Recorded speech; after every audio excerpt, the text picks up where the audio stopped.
Assalamualaikum warahmatullahi wabarakatuh.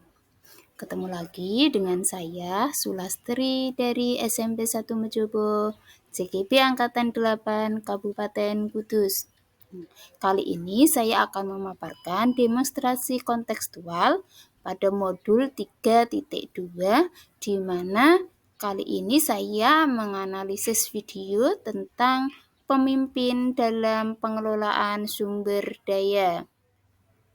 Tujuan pembelajaran khusus kali ini, yang pertama, CGP dapat menganalisis tentang visi dan prakarsa perubahan dari tayangan video praktek baik yang ada. Yang kedua, CGP dapat mengidentifikasi kegiatan-kegiatan yang berhubungan dengan masing-masing tahapan bagja dari tayangan video yang ada. Yang ketiga, CGP dapat mengidentifikasi peran pemimpin pembelajaran dari tayangan video. Dan yang keempat, CGP dapat menganalisis modal utama apa saja yang dimanfaatkan contoh video praktek baik ini.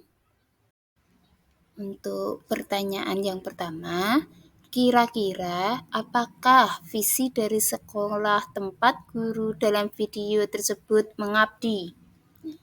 Menurut saya, visi dari sekolah tempat guru dalam video adalah terwujudnya peserta didik yang berakhlak mulia, kreatif, mandiri, dan berwawasan lingkungan. Untuk pertanyaan yang kedua, apakah prakarsa perubahan yang akan dilakukan oleh guru dalam tayangan video? Prakarsa perubahan yang akan dilakukan oleh guru di dalam video adalah mewujudkan kelas yang nyaman dan menyenangkan untuk belajar. Untuk pertanyaan yang ketiga, apakah pertanyaan utama dari kegiatan yang dilakukan oleh guru dalam tayangan video tersebut? Pertanyaan utamanya adalah bagaimana cara mewujudkan kelas yang nyaman dan menyenangkan untuk belajar. Sekarang, untuk kegiatan atau tindakan guru yang menggambarkan tahapan bagja diantaranya B. Buat pertanyaan. Pertanyaannya, bagaimana cara mewujudkan kelas yang nyaman dan menyenangkan untuk belajar bagi siswa? Kemudian tindakannya adalah yang pertama, guru berkolaborasi dengan rekan sejawat untuk melakukan prakarsa perubahan. Yang kedua, guru membuat rencana dalam pembelajaran untuk membuat prakarsa perubahan. Yang ketiga, guru merumuskan pertanyaan perubahan. Dan yang terakhir, guru memulai pembelajaran dengan menuliskan penyemangat pembelajaran untuk memancing daya tarik murid. Untuk A, ambil pelajaran. Pertanyaannya, inspirasi apa yang bisa mewujudkan kelas yang nyaman dan menyenangkan untuk belajar?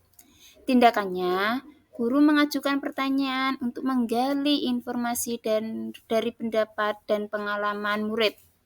Yang kedua, murid diajak untuk mengambil pelajaran dari kelas lain untuk menambah inspirasi kelas yang membuat semangat belajar. Yang ketiga, murid diinstruksikan mencatat hal yang diamati untuk didiskusikan. Dan yang terakhir, murid berdiskusi terkait hasil pengamatan kelas yang lain. Bagian G, gali mimpi. Pertanyaannya, kegiatan apa yang dapat membuat siswa memiliki gambaran nyata dalam mewujudkan kelas impiannya, yaitu nyaman dan menyenangkan? Tindakannya, murid diminta membayangkan kelas impian mereka itu seperti apa. Kemudian, guru menyiapkan alat dan media gambar. Yang ketiga, murid menggambarkan kelasnya yang nyaman sesuai dengan yang mereka bayangkan. Dan yang terakhir, murid mempresentasikan hasil gambaran mereka terkait kelas impian. C. Jabarkan rencana. Pertanyaannya, bagaimana melibatkan murid untuk bersama-sama mewujudkan kelas impian? Tindakannya, murid diminta berkontribusi menentukan kebutuhan apa saja untuk mewujudkan kelas impian. Yang kedua, guru dan murid berdiskusi untuk menentukan alat dan bahan untuk membuat kelas impian. Yang ketiga, murid diberi kesempatan berpendapat dalam membuat rencana kelas impian. Dan yang keempat, guru menuliskan hasil pendapat murid di papan tulis. Untuk A yang terakhir adalah atur eksekusi. Pertanyaannya, kapan dan siapa yang terlibat dalam pelaksanaan mewujudkan kelas impian? Yang kedua, bagaimana pelaksanaan membuat kelas impian? Tindakannya, yang pertama, murid diberi kesempatan berkontribusi untuk menentukan pembagian tugas kelompok dalam mewujudkan kelas impian. Yang kedua, murid diberi kesempatan untuk menentukan tanggal pelaksanaannya. Yang ketiga, guru dan murid berkolaborasi mewujudkan kelas impian yang telah disepakati. Dan yang terakhir, guru dan murid melakukan perayaan setelah kegiatan. Selanjutnya, peran pemimpin yang tergambar dalam video itu seperti apa sih? Peran pemimpin yang tergambar dalam video tersebut, yang pertama, guru sebagai pemimpin pembelajaran yang mengelola sumber daya yang ada dengan pendekatan berbasis aset atau kekuatan. Yang kedua, guru sebagai pemimpin pembelajaran yang mampu menggerakkan murid untuk saling berkolaborasi. Dan yang ketiga, guru sebagai pemimpin pembelajaran yang mampu mewujudkan pembelajaran yang berpihak kepada murid. Lanjut, untuk modal utama yang dimanfaatkan oleh pemimpin pembelajaran dalam tayangan video dan pemanfaatannya diantaranya adalah yang pertama adalah modal manusia. Di antaranya, 1. Guru. Di sini, guru menjadi pemimpin pembelajaran yang mewujudkan pembelajaran yang berpihak kepada murid. Yang kedua, rekan sejawat. Menjadi pihak yang bisa diajak bertukar pendapat atau berkolaborasi dalam mewujudkan pembelajaran yang berpihak kepada murid. Yang ketiga adalah murid sendiri, di mana murid ini memiliki potensi berupa ide, kemampuan, kemauan berkolaborasi, dan keinginan untuk mewujudkan kelas impiannya. Yang kedua, modal sosial. Di mana untuk modal sosial, yang pertama adalah adanya hubungan yang baik antara guru dan rekan sejawat. Yang kedua, adanya hubungan yang baik antara guru dan murid. Dan yang ketiga, adanya sikap peduli dan saling gotong royong. Dan yang terakhir, adanya hubungan sosial yang baik antar kelas saat mengunjungi kelas yang lain. Ketiga adalah modal fisik, di mana modal fisik di sini ada 5. Yang pertama adalah ruang kelas.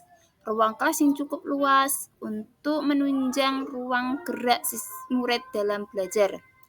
Yang kedua adalah alat tulis. Alat tulis sebagai sarana penuangan ide dan gagasan murid. Yang ketiga, meja dan kursi.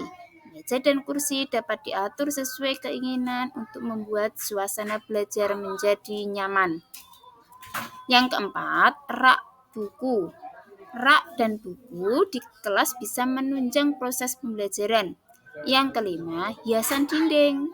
Hiasan dinding di sini dapat menutupi bagian dinding yang rusak. Modal yang keempat yaitu modal lingkungan alam, di mana memanfaatkan benda-benda di sekitar lingkungan siswa untuk menghias kelas. Untuk modal yang kelima adalah modal politik. Kepala sekolah yang mendukung setiap prakarsa perubahan menuju pembelajaran atau pendidikan yang lebih baik. Yang keenam, modal finansial. Yang pertama adalah dana BOS ya. Di sini adanya dana BOS dapat digunakan untuk menunjang proses pembelajaran murid. Yang kedua, kas kelas. Kas kelas dapat digunakan untuk pembiayaan dalam mewujudkan kelas impian. Yang ketujuh atau yang terakhir adalah modal agama dan budaya. Untuk yang pertama adalah akhlak siswa yang baik. Akhlak siswa yang baik adalah aset penting untuk mendukung proses pembelajaran. Untuk budaya gotong royong akan memperlancar adanya kolaborasi dalam pembelajaran.